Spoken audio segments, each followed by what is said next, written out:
இந்த அஜய் வாண்டியார் அப்படின்றது தான் இதுக்கு முக்கிய மூல காரணமாக இருக்கிறாப்புல.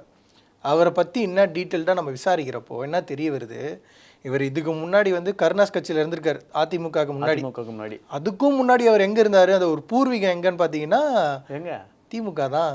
சொல்றீங்க? ஆமாம், இந்த ஒரு சில மாதங்களுக்கு முன்னாடி துபாய் போயிருந்தார்ல நம்ம முதல்வர், முதலீட்டாளர்கள்லாம் ஈர்க்கறதுக்காக போயிருந்தார்ல, அப்போ கூட இருந்தது இவர் மட்டும்தானா?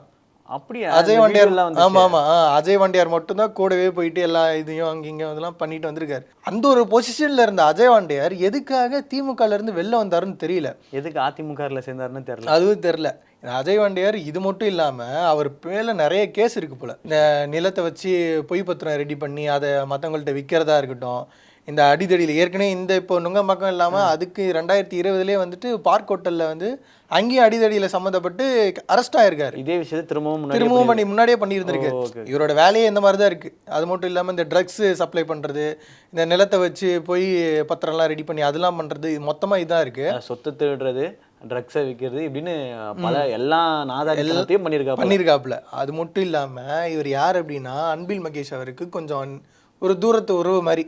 அப்படிங்களா? அது அவர் அன்பில் மகேஷ் தான் அவரோட கல்யாணத்தை நடத்தி வச்சிருக்கிறாரு.